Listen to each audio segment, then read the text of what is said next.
Masakit na balikat, ano ang dahilan, ano ang gamutan? Maraming dahilan bakit sumasakit ang balikat ng isang tao. Hindi mo na nga maigalaw. Usually, ito ang number one dahilan. May tinatawag tayong mga causes, rotator cuff. So, may yung mga muscle dito sa ating balikat ay na-pull, napilay, ika nga, at nagkaroon ng problema. May tinatawag ding frozen shoulder, iba pa yon. Bursitis o pamamaga, yung mga kutsyon dyan, namamaga. Shoulder impingement, ibig sabihin, merong mga naiipit. Arthritis, so nagkakaroon na tayo ng rayuma. Fracture or dislocation, nabaling buto or natanggal doon sa socket yung buto. Nagkaroon ng tears or rupture at naiipit na ugat mula doon sa ating leeg.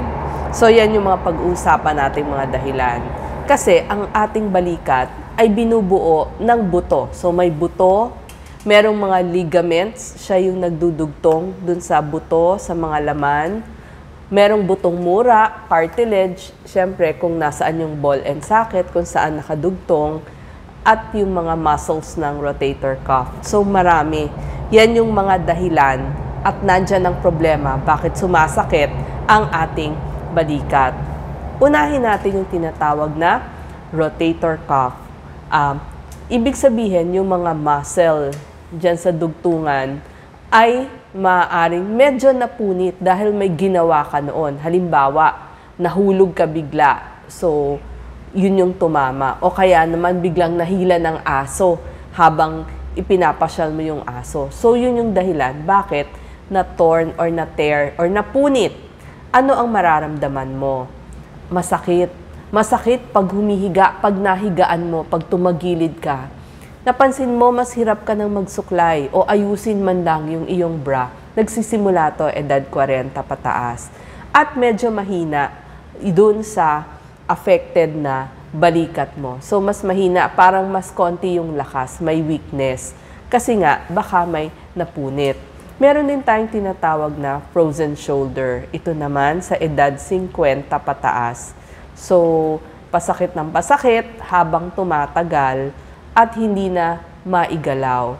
Madalas ito sa mga babae kumpara sa lalaki at kasama nga ng sakit na diabetes, mataas na cholesterol, or thyroid. So, yan yung pagkakaiba nung dalawa. Again, yung rotator cuff syndrome, yung naunang sinabi ko, hirap kang pumulot patalikod. Matsakit, lalo na sa gabi, pag nadaganan mo. Pag binukas mo yung mabibigat na mga doors, masirap ka. Hindi mo na maisara yung bra na suot mo. Hirap ka nang magsampay. Tapos ito, pag tinaas mo yung kamay mo, hindi mo, dapat tatama yan doon sa inyong, di ba dapat pag ganyan, hanggang dito sa inyong ear. Ayaw na, parang letter U ka na lang. So, ayaw nang mag-touch dun sa iyong ears. So, yan yung mga sasabihin nyo sa doktor nyo na napapansin nyo. Ako napansin ko ho lahat yan.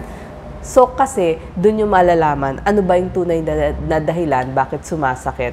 So, pag rotator cuff, yung sabi ko nga yung mga muscle dun sa ating balikat, pwedeng injectionan ng steroids ng inyong doktor. Pero pinakamaganda, physical therapy.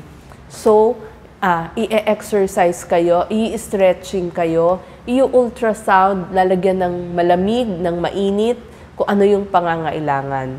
Pag talagang hindi na magawa ng paraan, pwedeng surgery. So, orthopedic surgeon ang magsasabi anong pangangailangan. Yung gamot, sana mas less yung pag-inom natin ng gamot. Mas kailangan natin yung exercises para paluwagin ulit yung ating balikat. Number 2, so yun yung pagkakaibahan ng rotator cuff tsaka ng frozen shoulder. Frozen shoulder, may level yan. Stage 1, freezing, patigas na. So, edad 50 pataas, so pasakit ng pasakit habang tumatagal at hindi mo na maigagalaw. Stage 2, frozen na siya. So, kokonti nga yung sakit, pero mas matigas na siya.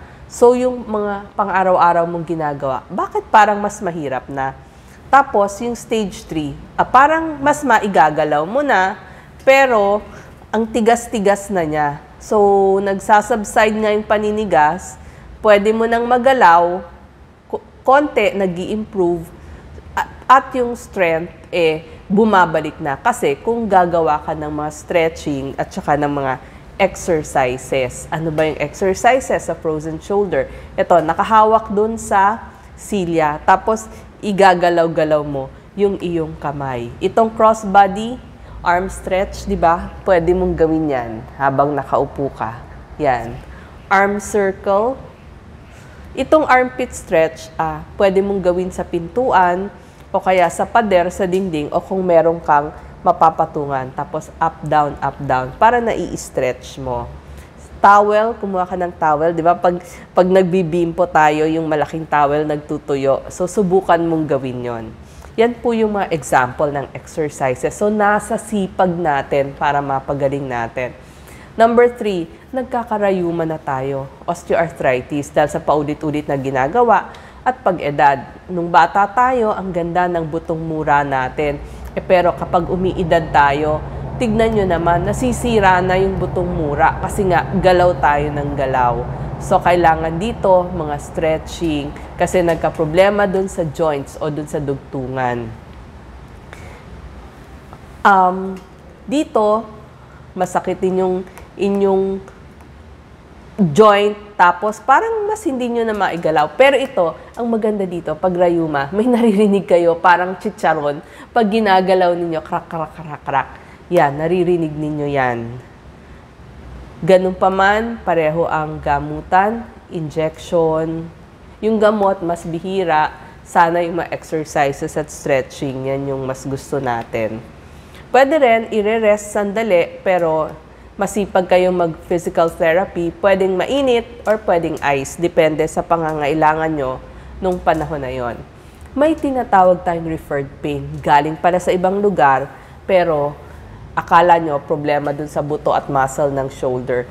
Actually, ang mga example po dito ay yung sakit sa abdo, gallbladder. Minsan, dun sumasakit sa inyong balikat. So, tignan nyo, pwede din galing sa liver or sa atay. Yung mga heart condition, a heart attack, masakit dun sa inyong balikat, pero ang pagkakaiba niya, hirap kayo, parang hirap huminga, masikip yung dibdib nyo, paghinga nyo, tsaka parang may nakadagan. Tapos pumupunta hanggang doon sa panga, hanggang sa leeg, at nagpapawis kayo.